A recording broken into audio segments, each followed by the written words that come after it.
مگر یہ ممکن نہ تھا، مداوا اور ازالہ تو بے معنی ہو چکے تھے۔ اس کے نزدیک جو کچھ ہوا اسے کم و بیش یوں ہی ہونا تھا، آج نہ ہوتا تو کل ہو جاتا، لیکن تب اس سب میں اس کی رضا شامل نہ ہوتی اور اس کے مجازی خدا کا کوئی بھی قدم اس کے لیے باعث آزار ہو سکتا تھا۔ ٹھیک ہے، لیکن مجھے لفظ کیوں نہیں مل رہے؟ یہ شرمندگی کیسی ہے؟ میں وہ کیوں نہیں کہہ پا رہی جو کہنا چاہتی ہوں؟ اس نے اپنا ہاتھ اس کے کندھے کی طرف بڑھایا، پھر انگلیاں بھینچ کر واپس کھینچ لیں۔ فی الوقت وہ اپنا کوئی بھی احساس اس کے دامن سے باندھنا نہیں چاہتی تھی۔ جن کی چاہ آپ کے دل کے قریب رہتی ہے، جن کی طلب کے پھول دل کے گلستان میں کھلا کرتے ہیں، جو آپ کے سنگ سانس کی طرح رہتے ہیں، جب انہی لوگوں سے کلام کرنے کے لیے آپ کو لفظ کھوجنے پڑے، ڈکشنریاں کھنگالنے کی ضرورت پڑنے لگے، تو یہ دوریوں کی طرف پہلا قدم ہوتا ہے جس کے اختتام پر فصیلیں تن جاتی ہیں۔ شاید دیوار چین سے بھی زیادہ مضبوط اور بلند و بالا اسے اپنے اور اسد کے درمیان کوئی کلزم موزن نظر آ رہا تھا جس کی وسعتوں کو ناپنا اس کے بس کا روگ نہ تھا۔ اس نے گھبرا کر پکار لیا، پتہ نہیں اس نے سنا تھا یا نہیں۔ رخ ہنوز انڈے کی زردی جیسے چاند کی طرف تھا۔ دیجا کی دوسری پکار پر وہ دھیرے سے مڑا اور نظریں اس پر جما دی، سرد و سپاٹ نظریں جن میں وارفتگی تھی، نہ ہی شگفتگی، نہ شرارت اور نہ بےتابی۔ آنکھوں کی جوت بجھی ہوئی تھی۔ اسد، وہ تمہارا انتظار کر رہی ہوگی۔ اس کی بے تاثر نگاہوں نے اس پر گھبراہٹ طاری کر دی تھی، نہ جانے یہ اطلاع تھی، سرزنش یا پیغام۔ اسد کے دل میں برچھی سی اتر گئی، وہ اسے جھنجھوڑنا چاہتا تھا اور جھنجھوڑ نہیں پا رہا تھا، اسے لفظوں کی مار مارنا چاہ رہا تھا مگر مار نہیں پا رہا تھا۔ وہ کہنا چاہتا تھا، اٹھو بے وقوف لڑکی، وہ جو اس وقت میرا انتظار کر رہی ہے اور جس کے انتظار کی خبر تم مجھے دینے آئی ہو، وہ تمہارا شوہر تقسیم کرنے آئی ہے۔ جب میں اس کے قریب رہوں گا، اس کا ہاتھ تھاموں گا، تو کیا تم پرسکون رہ سکو گی؟ جب تمہاری بجائے میرے دم سے اس کا بیڈ روم آباد رہے گا، تو کیا تم سو سکو گی؟ چلو اسد، 12:30 بج رہے ہیں، مہرو بیچاری تھک جائے گی، اور میری تھکاوٹ اسے کون سمیٹے گا؟ لفظ پھر سے بے معنی ہو گئے۔ دیجا نے اس کا ہاتھ تھام کر اندر کی طرف قدم بڑھا دیے تھے، اور اسد کو آج پہلی بار اپنا یوں اس کے ساتھ کھینچے جانا برا لگ رہا تھا۔ اف، بیچاری سو گئی۔ اسد نے دیکھا محترمہ بیچاری عجیب و غریب انداز میں محو استراحت تھی۔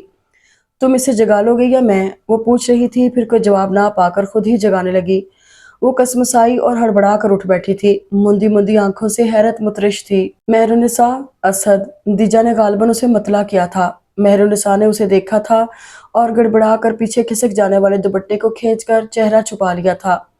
وہ مہرالنساء کو دیکھ رہا تھا، دیجا اسے دیکھ رہی تھی، پھر وہ سائیڈ ٹیبل پر جھکی، پھر مڑ کر اس کی طرف آ گئی۔ کلزم کی پرجوش لہریں ٹھاٹھے مار رہی تھیں۔ یہ مہرالنساء کی رونمائی اسے دے دینا۔ سبز رنگ کا مخملی کیس اس کی طرف بڑھاتے ہوئے دیجا نے سرگوشی کی تھی۔ آواز اتنی ہی تھی کہ وہ سن سکے۔ معاہدے اس قسم کی چیزوں کے محتاج نہیں ہوتے دیجا۔ بہت نارمل انداز میں کہی گئی بات میں شعلوں کی سی لپک تھی، جن کی تپش اپنی روح کے قریب اس نے محسوس کی تھی۔ وہ خوش ہو جائے گی اسد۔ اسد ہنس دیا، عجیب طنزیہ ہنسی تھی۔ دلی وابستگی نہ ہونے کے باوجود میں اسے خوشی دوں گا، لوگ تو یہ بھی نہیں کرتے۔ کیس تھامتے ہوئے وہ دروازے کے آگے سے ہٹ گیا تھا، گویا اسے جانے کا حکم دیا تھا۔ دیجا نے ہونٹ کا کونا چباتے ہوئے باہر کی طرف قدم بڑھا دیے۔ سب کچھ اس کی منشا کے عین مطابق ہو رہا تھا، اس کے باوجود دل کی حالت عجیب ہو رہی تھی۔ اس کا دل چاہ رہا تھا اسد کو کہیں دور لے جائے، جہاں مہرالنساء کا وجود نہ ہو۔ اپنے پیچھے دروازہ بند ہونے کی آواز سنی تھی اس نے اور تیزی سے مڑی تھی۔ بند دروازہ منہ چڑھا رہا تھا، دھڑکنوں کا ارتعاش بڑھ گیا تھا اور لہروں کا شور کانوں سے قریب تر آ گیا تھا۔ دل نے خواہش کی کہ دروازہ زور زور سے پیٹ ڈالے اور جب دروازہ کھلے تو اسد کا ہاتھ تھام کر دوڑ لگا دے، لیکن وہ ایسا کچھ بھی نہیں کر سکتی تھی، کیونکہ اسد نے اس کی خواہش کا احترام کیا تھا۔ آب کلزم اب اس کی آنکھوں میں سما گیا تھا۔ وہ 2 قدم پیچھے ہٹی، پھر مڑی اور بھاگتی ہوئی زینہ طے کر گئی۔ خاموشی بیڈ روم کے کسی کونے سے نکل کر سارے میں بکھر گئی۔ اس سمیت کمرہ بھی ادھورا، نامکمل سا لگ رہا تھا۔ وہ دھیرے دھیرے چلتی کھڑکی کے قریب رکھی ایزی چیئر تک آ گئی، جس کی بیک پر اسد کی ٹائی پڑی تھی۔ اس نے ٹائی اٹھا کر گال سے لگا لی، پھر اسے بازوؤں میں بھینچ کر کرسی پر ڈھہ گئی۔ ایک درد تھا جو دل کی دیواروں سے سر ٹکرا کر لوٹ رہا تھا۔ اس نے بازو پر رکھی ٹائی ہونٹوں سے لگا لی۔ سارے کمرے اور کمرے کی ایک ایک شے میں اس کی مہک تھی، مگر وہ نہ تھا۔ درد آنسوؤں کی صورت بڑی فرصت سے اس کی کنپٹی پر لکیریں چھوڑنے لگا اور وہ ہر نئی لکیر کے ساتھ ماضی کا ایک ایک ورق پلٹا جانے لگا۔ جب اسد اسے پہلی بار ملا تھا، وہ MBA کے فائنل میں تھا اور دیجا نے BA فائن آرٹس میں ایڈمیشن لیا تھا۔ بہت ہی اتفاقیہ ملاقات تھی ان کی، جو صدیوں پر محیط ہو گئی تھی۔ اور جب وہ دلہن بن کر اس گھر میں اتری تھی، کسی ملکہ کی طرح، کسی فاتح حسینہ کی طرح جس نے اسد جیسے اسٹون کو فتح کیا تھا، اور اس روز اسد کس قدر خوش تھا۔ مجھے لگتا ہے آج میری تکمیل ہو گئی، اس کا حنائی ہاتھ تھام کر اسد نے کہا تھا، اور وہ مسکرا دی تھی۔ میں تمہارے بغیر کچھ بھی نہیں ہوں دیجا۔ آنے والے دنوں میں یہ فقرہ اس نے کئی بار سنا تھا، اپنی تمام تر شدتوں اور سچائیوں کے ساتھ۔ اور جب اس نے اپنی خواہش کا اظہار کیا تھا، میں اپنے پیرنٹس کی اکلوتی اولاد ہوں دیجا، بہن بھائیوں کی شرارتوں محبتوں سے ناواقف، میرے گھر میں ہمیشہ خاموشی کا راج رہا ہے، اور میں نے جب بھی اس بادشاہت کو ختم کرنا چاہا تو وہ مجھ پر ہنس دی، کیونکہ میری آواز میں اتنا زور نہ تھا۔ میں چاہتا ہوں ہمارے گھر میں شور ہو، چھوٹی چھوٹی شرارتیں، ننھی منھی ہنسی۔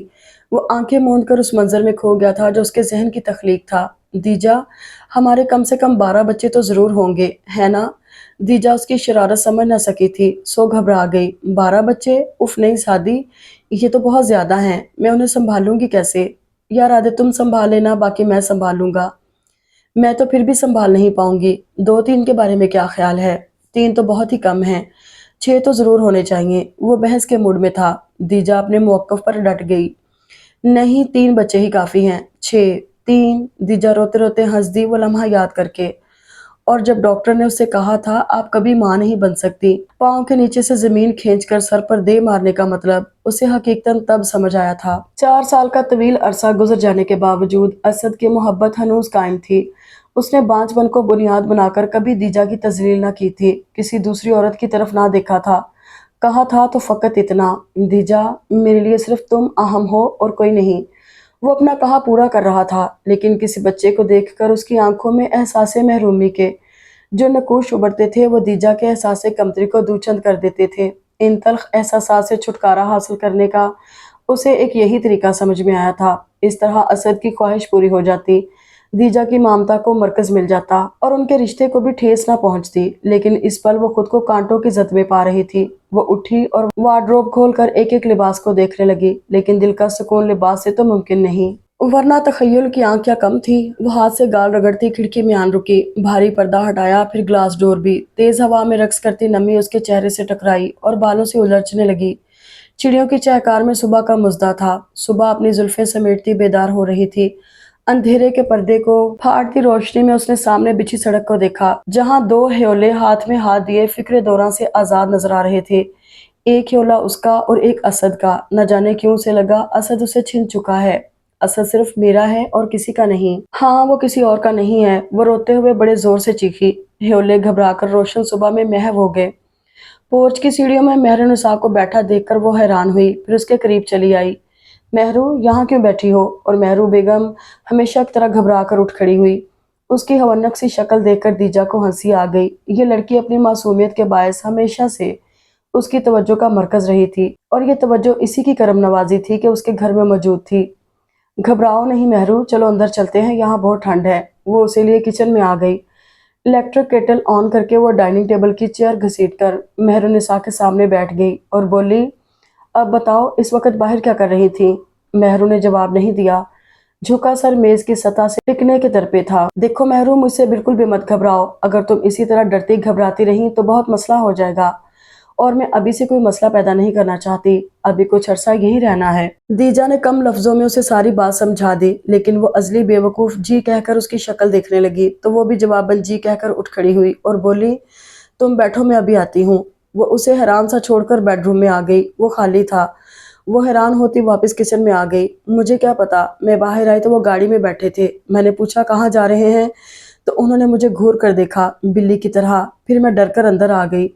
گردن جھکا کر گویا جرم کا اعتراف کیا گیا۔ اس کے لہجے کی شرمندگی کو دیجا نے نظر انداز کر دیا تھا یا محسوس ہی نہیں کیا، وہ بس مضطرب سی ہو گئی تھی۔ مہرو کہہ رہی تھی، بی بی آپ ان سے کہہ دیں وہ مجھے یوں نہ گھورا کرے، مجھے ڈر لگتا ہے۔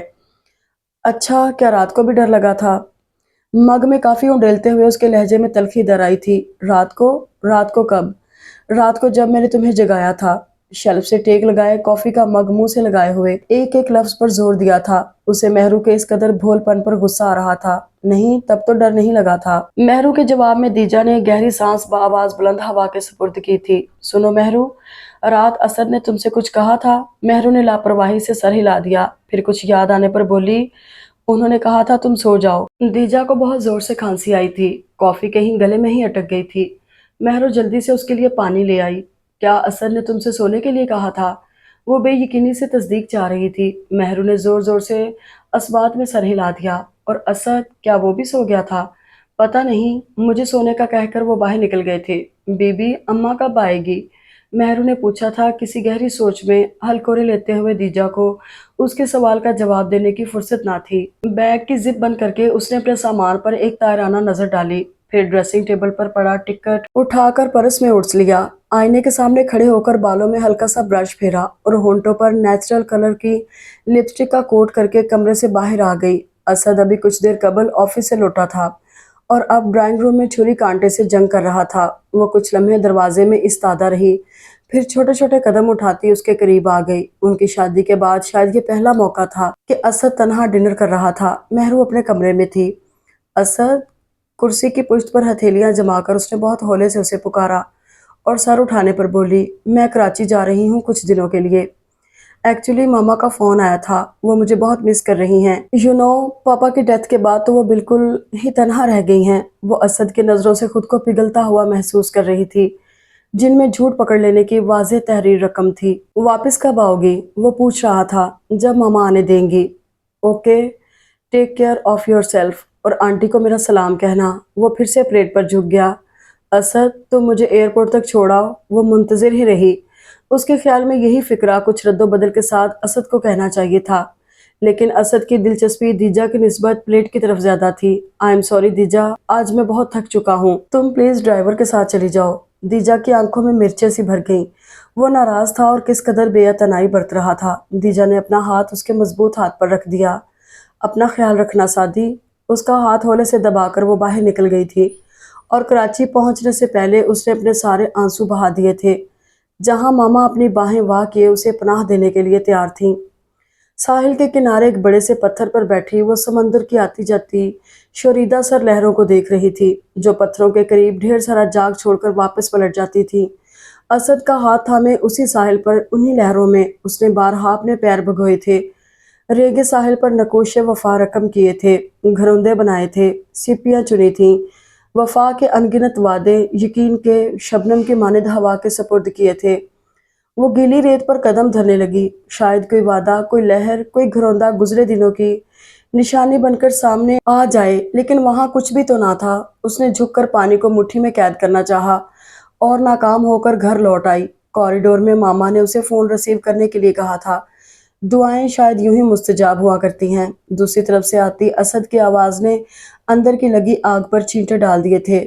کیسی ہو دیا؟ وہ پوچھ رہا تھا۔ میں ٹھیک ہوں۔ اور میرے بارے میں نہیں پوچھو گی کہ کیسا ہوں، کس حال میں ہوں؟ دیجا کچھ نہیں بولی تھی۔ جب خاموشی دل کا حال کہہ دے تو لفظوں کی حاجت نہیں رہتی۔ اسد کے لہجے کا سوز اسے اپنے اندر بھی محسوس ہوا تھا۔ پلیز دیا، واپس آ جاؤ، میں تمہیں بہت مس کر رہا ہوں۔ میں بھی تمہیں بہت مس کر رہی ہوں سادی، مگر واپس نہیں آ سکتی۔ مما واپس آنے نہیں دے رہی۔ ایک بار پھر اس نے جھوٹ کا دامن تھام کر اسد کو خاموش کروا دیا تھا، حالانکہ اسد کی بے تابی اسے مسرت سے نواز رہی تھی۔ پھر جب فون بند کر کے وہ اندر آئی تو ماما چائے تیار کر چکی تھی۔ چھوٹتے ہی پوچھنے لگیں، کیا کہہ رہا تھا اسد؟ واپس بلا رہا ہے۔ وہ ہلکی پھلکی سی ہو گئی تھی۔ ہاں دیجا، میں بھی تم سے یہی کہنے والی تھی۔ اب تم واپس چلی جاؤ، میری بات کو غلط مت سمجھنا جانو، اور یوں بھی 3 ہفتے ہو چکے ہیں تم کو کراچی میں۔ اسد تنہا ہے، اسے تمہاری ضرورت ہوگی۔ ویسے بھی بیٹا، مرد کو کبھی اتنا عرصہ تنہا نہیں چھوڑنا چاہیے، وہ بہک جاتا ہے۔ ماما اسے سمجھا رہی تھی مگر وہ جھنجھلا گئی۔ پلیز ماما، اسد ایسا بالکل بھی نہیں ہے، اور ویسے بھی مہرو ہے تو اس کے پاس۔ بے دھیانی میں وہ مہرو کا نام لے گئی تھی، حالانکہ سارے جہان کی طرح وہ ماما سے بھی یہ بات چھپانا چاہتی تھی۔ مہرو کون؟ اماں وزیراں کی بیٹی۔ اماں وزیراں کی بیٹی؟ وہ خود کلامی کے سے انداز میں بولی، پھر ایک دم حیران ہوئی۔ لیکن وہ اسد کے پاس کیا کر رہی ہے؟ ایک بیوی اپنے شوہر کے پاس کیا کرتی ہے ماما؟ وہ الٹا ان سے پوچھ رہی تھی۔ دانستہ اطمینان کا دامن تھامے اس نے سب سچ بتا دینے کی ٹھانی تھی۔ بیوی تو کیا اسد نے دوسری شادی کر لی ہے؟ نہیں ماما، بلکہ میں نے اس کی شادی کروا دی ہے۔ کیا؟ وہ گنگ سی رہ گئی تھی اس کی بات سن کر۔ انہیں اپنی بیٹی کی عقل پر شک ہو رہا تھا۔ او میرے خدایا، یہ تم کیا کر آئی ہو بے وقوف لڑکی؟ انہوں نے چند ثانیے توقف کیا اور پھر نوکرانی کی بیٹی؟ تم نے غلطی کر دی ہے دیجا، بہت بڑی غلطی۔ یہ بی کلاس لوگ تو یوں بھی بہت چلاک ہوتے ہیں۔ وہ کچھ اور اسے ملامت کرنا چاہتی تھی لیکن دیجا نے مہلت ہی نہ دی۔ فار گاڈ سیک ماما، خاموش ہو جائیے، میں میں پہلے ہی بہت ڈپریسڈ ہوں، اکتاہٹ سے کہتے ہوئے وہ اپنے بیڈ روم کی طرف آ گئی۔ بہت تاریک صحرا ہو گیا ہے، ہوا کا شور گہرا ہو گیا ہے، کسی کے لمس کا یہ معجزہ ہے، بدن سارا سنہرا ہو گیا ہے۔ وہ جس خاموشی سے گئی تھی اسی خاموشی کا دامن تھامے واپس بھی آ گئی تھی اور مہرالنساء کو دیکھ کر ایک لمحے کے لیے ششدر سی رہ گئی تھی۔ سیاہ رنگ کے سادہ سے سوٹ میں چنا ہوا سرخ دوپٹہ بے نیازی سے کندھوں پر ڈالے وہ والی مہرو تو قطعاً نہیں لگ رہی تھی۔ چھوٹے چھوٹے بندے اور گلے میں نازک سی چین، کلائیوں میں خوبصورت جڑاؤ کنگن پہنے وہ بڑی خوش دلی سے اس کی طرف بڑھی تھی۔ بدلے ہوئے لب و لہجے کے ساتھ آنکھوں کی معصومیت میں چمک آ گئی تھی، چہرے پر خوشحالی تھرکتی پھر رہی تھی۔ کسی کے لمس کا جادو واقعی چل چکا تھا۔ دیجا نے خود کو ہواؤں کی زد میں محسوس کیا، دل میں بال سا آ گیا، ملال بڑھ گیا تھا۔ کیا میں کچھ کھونے والی ہوں؟ اس نے خود سے سوال کیا تھا، لیکن اسد جس بے قراری سے اس کی طرف بڑھا، اس کا سارا ملال آپوں آپ ہی دھل گیا۔ دیجا، آج ہم باہر ڈنر کریں گے، وہ یقیناً حکم دے رہا تھا۔ دیجا نے مسکرا کر سر ہلا دیا۔ وارڈروب کھول کر کچھ لمحے وہ کھوجتا رہا، پھر سیاہ رنگ کی ساڑی اس کی طرف بڑھا دی۔ یہ اس کا فیورٹ کلر تھا۔ تم یہ پہن لو۔ دیجا نے اس کے ہاتھ سے ساڑی لے لی۔ شاور اس نے کچھ دیر قبل لیا تھا، لہٰذا چینج کر کے اس نے لائٹ سا میک اپ کیا اور سٹیپس میں کٹے ہوئے بالوں کو یوں ہی کھلا چھوڑ دیا۔ اچانک قد آدم آئینے میں مہرو کا عکس ابھر آیا تھا، جس کی سیاہ چوٹی کمر سے نیچے تک جا رہی تھی۔ وہ ہاتھ میں برش پکڑے اپنے بالوں کو بھول کر اس کے بالوں کو تکنے لگی۔ کیا سوچ رہی ہو؟ اسد کی آواز نے اسے چونکایا تھا۔ وہ جیسے ہوش میں آ گئی تھی۔ ہاں کچھ بھی تو نہیں۔ اچھا یہ بتاؤ تم نے مجھے کتنا یاد کیا؟ وہ اس کے ہاتھ سے برش لے کر اس کے بالوں میں چلانے لگا، آنکھوں میں محبت کی جوت جلائے پوچھ رہا تھا۔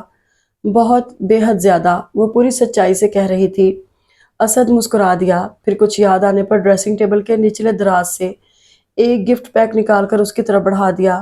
دس از فار یو۔ وہ ایک ٹانگ کے سہارے ڈریسنگ ٹیبل پر بیٹھ گیا، یوں کہ کمر میں خم آ گیا۔ اس لمحے وہ بھی سیاہ شلوار سوٹ میں تھا۔ یہ کیا ہے؟ خود ہی دیکھ لو۔ دیجا نے باکس کھولا، آنکھوں کو خیرہ کرتا ڈائمنڈ نیکلس تھا۔ یہ بہت خوبصورت ہے سادی۔ وہ اسے دیکھے گئی، بالکل میری زندگی کی طرح۔ بہت ہولے سے شہادت کی انگلی سے اس کی ٹھوڑی کو چھوتے ہوئے اسد نے کہا تھا اور اس کے ہاتھ سے نیکلس لے کر اس کے پیچھے آن رکا۔ اب چلیں؟ نیکلس کا لاک بند کر کے اس نے پوچھا تھا۔ اس نے اسبات میں سر ہلایا اور اسد کے بازو میں ہاتھ ڈال کر باہر کی طرف قدم بڑھا دیے۔ انہیں لاؤنج سے گزر کر پورچ تک جانا تھا اور لاؤنج میں مہرالنساء بڑی دلچسپی سے کوئی مووی دیکھ رہی تھی۔ دیجا چلتے چلتے رک گئی۔ سادی، میرے ایئر رنگز کمرے میں ہی رہ گئے ہیں، تم چلو میں پہن کر آتی ہوں۔ اوکے جلدی آنا۔ دیجا نے اسے باہر جاتے ہوئے دیکھا، پھر اس کی طرف آ گئی۔ آج دیجا کے پکارنے پر مہرالنساء ہمیشہ کی طرح اچھلی نہیں تھی۔ اٹھ کر کپڑے بدل لو مہرو، بنا کسی تمہید کے اس نے کہا تھا۔ لیکن مہرو نے کچھ کہنا چاہا، دیجا نے ٹوک دیا۔ لیکن کچھ نہیں، جو کہا جا رہا ہے وہ کرو۔ اس نے ہر لفظ پر زور دیا تھا۔ میں اور اسد ڈنر کے لیے باہر جا رہے ہیں، تم چینج کر کے سونا۔ وہ اسے اپنی حیثیت کا تعین کرواتی احساس تفاخر سے گردن تانے باہر آ گئی، جہاں اسد اس کا منتظر تھا۔ اس مہنگائی نے تو کمر ہی توڑ دی ہے، آدھ کلو چاول لینے جاؤ تو بس روپے ایم ہی مک جاتے ہیں۔ آپ کو تو پتہ ہے نا بی بی؟ 7 جی ہوں، گھر میں تو آدھ سیر چاولوں میں بھلا کیا بنتا ہے؟ اماں وزیرہ بڑے دکھ بھرے انداز میں اپنی داستان حمزہ بیان کر رہی تھی۔ دیجا اس کا مطلب بخوبی سمجھتی تھی، تبھی اکتا کر اٹھ کھڑی ہوئی اور اسے پرس کھولتے دیکھ کر وزیرہ کا راگ کچھ اور تیز ہو گیا۔ لو وزیرہ، یہ کچھ روپے رکھ لو۔ دیجا نے اس کی طرف نوٹ بڑھائے تھے، جنہیں تھامتے ہوئے وزیرہ نے دعاؤں کے ڈونگرے برسانے شروع کر دیے تھے۔ پھر دیجا بولی، سنو وزیرہ، میں چاہتی ہوں کہ تم مہرو کو کسی اچھی ڈاکٹر کو دکھاؤ۔ تم میرا مطلب سمجھ رہی ہو نا؟ ہاں بی بی، تم فکر ہی نہ کرو، اب کہ مہرو کو میں اپنے ساتھ لے جا رہی ہوں نا، تو ضرور کسی اچھی ڈاکٹرنی کو دکھاؤں گی، وزیرہ نے جلدی سے کہا تھا۔ یہ کچھ اور پیسے رکھ لو، داتا دربار جاؤ تو میری طرف سے چادر چڑھا دینا۔ تبھی مہرو اپنا بیگ لیے چلی آئی۔ لہو لہو ہے آرزو، کبھی گماں کبھی یقین، قدم کہیں نظر کہیں، جب ہوش میں بھی رہیں بے خودی سی لگتی ہے، یہ زندگی کبھی کبھی اجنبی سی لگتی ہے۔ وہ انگلیوں پر حساب لگانے بیٹھی تو پتہ چلا 10 ماہ گزر گئے۔ وہ تحیر زدہ سی رہ گئی، آخر یہ دن گئے کہاں؟ حالانکہ اسے تو پل پل صدیوں پر محیط لگتا تھا۔ اسد مہرو کے ساتھ ہوتا تو وہ جلے پیر کی بلی کی طرح سارے گھر میں چکر لگاتی رہتی اور جب اس کے ساتھ ہوتا بے چینی و اضطراب تب بھی دامن گیر رہتے۔ آنکھیں ہر وقت بوجھل رہنے لگی تھی، سیاہ دائرے بڑھتے جا رہے تھے۔ وہ کچھ عرصہ پہلے والی دیجا اسد گیلانی تو قطعاً نہ رہی تھی، جو بے انتہا نفاست پسند تھی، جسے لباس پر پڑی شکنیں اچھی نہیں لگتی تھیں، جسے بال بکھیرے رکھنا پسند نہ تھا، جو پرفیومز اور جیولری کی شیدائی تھی۔ ہر لمحہ فارغ رہنے کے باوجود وہ ان باتوں کی طرف دھیان ہی نہ دے پائی تھی۔ ذہن ان دونوں کی طرف سے ہٹتا تو کہیں اور جاتا۔ نیند بھی روٹھ گئی اور جب خود سے جنگ کرتے کرتے تھک جاتی تو نیند کی کئی کئی گولیاں پھانک لیتی، اور جس خبر کی وہ منتظر تھی، جس کے لیے ہجر کا دامن تھامے ہوئے تھی، وہ خبر مل ہی نہیں رہی تھی۔ تب وہ اماں وزیرہ کے سر ہو گئی۔ آخر تم کرتی کیا پھر رہی ہو وزیرہ؟ آخر کیوں نہیں لے کر جاتی مہرو کو کسی اچھے ڈاکٹر کے پاس؟ کیوں دیر ہو رہی ہے اتنی؟ مارے غیظ کے اسے اپنی آواز اجنبی لگ رہی تھی۔ وہ یوں وزیرہ پر برس رہی تھی گویا وزیرہ دیر ہونے کی ذمہ دار ہو۔ میں اسے لے گئی تھی بی بی، مگر وزیرہ منمنائی۔ یہ کارڈ رکھو اپنے پاس۔ اس نے وزٹنگ کارڈ وزیرہ کی گود میں پھینک دیا۔ اس پتے پر چلی جانا، یہ میری سہیلی کا پرائیویٹ کلینک ہے، تم مہرو کو یہاں لے جاؤ، میں نے اسے فون کر دیا ہے۔ وہ بے ربط سا بول رہی تھی۔ اور ہاں، ڈاکٹر زبیرہ کو صرف یہ بتانا کہ مہرو تمہاری بیٹی ہے، اس کے علاوہ اور کچھ بھی نہیں۔ اس کا زور تمہاری پر تھا اور وزیرہ سمجھدار تو تھی ہی۔ عجیب سے احساس نے اسے آنکھیں کھولنے پر مجبور کیا تھا۔ مندی مندی آنکھوں سے وہ چھت کو گھورتی رہی، جو کبھی قریب آ رہی تھی تو کبھی دور جا رہی تھی۔ اس نے اٹھنے کی کوشش کی تو پتھر سر پر آ لگا۔ وہ تکلیف سے مٹھیاں بھینچ گئی۔ 4 پلز لینے کے باوجود نیند آنکھوں کے کونوں میں اٹکی ہوئی تھی۔ غنودگی کی ہلکی سی دھند چہرے پر پھیلی ہوئی تھی۔ وہ بڑی مشقت سے اٹھی۔ گول گول گھومتے سر کو سنبھالتی وہ نیچے لاؤنج میں آ گئی۔ دفتن ایک آواز ہوا کے دوش پر اس کی سماعت سے ٹکرائی تھی، اور اس آواز کو تو وہ لاکھوں میں پہچان سکتی تھی۔ مہر، مہر، وہ پکار رہا تھا۔ مہر، یہ کون ہے؟ اوہ، تو اب وہ مہر ہو گئی ہے۔ نفرت کا شدید ترین احساس رگوں میں اترنے لگا تھا۔ وہ بڑی مشکل سے قدم اٹھاتی کچن تک آئی تھی۔ یہ کیا ہے مہر؟ روٹی، مہرو کے من اسے سنائی دی تھی۔ جواباً ہر طرف خاموشی چھا گئی، اور جب وہ بولا تو اس کی آواز میں تبسم کی رمق تھی۔ مجھے تو آسٹریا کا نقشہ لگ رہا ہے۔ شریر سا انداز تھا۔ بند ہوتی آنکھوں سے دیجا نے ان کے دھندلے وجود کھوجنا چاہے تھے۔ ٹانگوں سے جان نکلتی ہوئی محسوس ہو رہی تھی۔ انگلیوں میں جیسے لوہے کی سلاخیاں ٹھہری تھی۔ دیوار کو تھامنا چاہو تو ہاتھ پھسلتا چلا گیا۔ ٹانگوں نے بوجھ سہارنے سے انکار کیا تو وہ نیچے بیٹھتی چلی گئی۔ وہ خود کو ہلا میں ہچکولے کھاتی محسوس کر رہی تھی۔ اسد کو پکارنا چاہا تو آواز کہیں اندر ہی اٹک گئی۔ اٹھتی گرتی پلکوں تلے سیاہ دائرے بننے لگے۔ اسے خبر ہی نہ ہوئی کب اس نے ٹھنڈے فرش پر سر رکھا اور دنیا مافیا سے بیگانی ہو گئی۔ اسد بہت تیزی سے اس کی طرف آیا تھا۔ کندھے پر ہاتھ رکھ کر اسے متوجہ کرنا چاہا تو ایسا لگا ہاتھ استری کو چھو گیا۔ برف جیسے فرش پر بے سود پڑی وہ بے طرح گرم ہو رہی تھی۔ اسد نے مضطرب و بے چین سا ہو کر اسے باہوں کا سہارا دے کر کھڑا کیا۔ چلو دیجا، اندر چلتے ہیں، پرسوچ انداز میں کہتے ہوئے اس نے اپنی آواز کی گرفت مضبوط کر دی تھی، اور وہ شاید آنکھیں کھلے ہونے کے باوجود ہوش میں نہ تھی، تبھی اسے بے انتہا اجنبیت سے دیکھتی رہی تھی۔ دیا، آر یو آل رائٹ؟ ہاں، فقط تب ہی اس کے لبوں پر مسکان جاگی تھی۔ عجیب سی مسکان، نشے کے سمندر میں ہلکورے لیتا تبسم۔ اسد کی نگاہوں میں اپنی زندگی کے لیے ترہم سمٹ آیا، لیکن تب تک محترمہ زندگی عجب بے خودی کے عالم میں اس کے کشادہ سینے پر سر رکھ کر ایک بار پھر کھو چکی تھی۔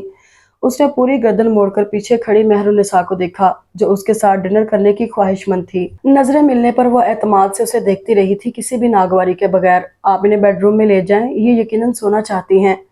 اسد نے بہت متشکرانہ نگاہوں سے اس چھوٹی سی لڑکی کو دیکھا تھا، جو عمر کی بہت سی سیڑھیاں عبور نہ کرنے کے باوجود شعور کے لاتعداد زینے پھلانگ چکی تھی۔ شکریہ، بہت شکریہ مہر النساء، اس نے بہت دھیمے لہجے میں کہا تھا۔ مہر النساء مسکرا کر برتن سمیٹنے لگی، اور وہ دیجا کو لیے بیڈ روم میں آ گیا۔ اس نے دیجا کو بہت احتیاط سے بستر پر لٹا دیا۔ کچھ دیر اس کے قریب بیٹھا وہ اسے دیکھتا رہا، جو کچھ ہی عرصے میں صدیوں کی بیمار نظر آنے لگی تھی۔ گندمی رنگت میں بے انتہا زردیاں گھل گئی تھیں۔ اس کی پیشانی سے بال ہٹا کر اسے ہونٹوں سے چھوتے ہوئے وہ اٹھ کھڑا ہوا تھا۔ مڑتے ہوئے اس نے ایک قدم بھی نہ بڑھایا تھا کہ ہاتھ نازک سی گرفت میں آ گیا تھا۔ دیجا کئی رت جگہوں کا خمار آنکھوں میں لیے اسے تک رہی تھی۔ آج یہیں رک جاؤ اسد، پلیز، یہیں میرے پاس رک جاؤ۔ اس کے لہجے میں التجا تھی، ایسی التجا جو غیروں سے کی جاتی ہے، ایسا دھڑکتا ہوا انداز جس میں گزارش کے رد کیے جانے کا خطرہ ہو۔ اسد اس کا ہاتھ مضبوطی سے تھام کر دوبارہ بیٹھ گیا۔ میں تمہارے ہی پاس ہوں دیا، بس لائٹ آف کرنے جا رہا تھا۔ نہیں، آج لائٹ آن ہی رہنے دو، آج ہم بہت ساری باتیں کریں گے، بہت ڈھیر ساری۔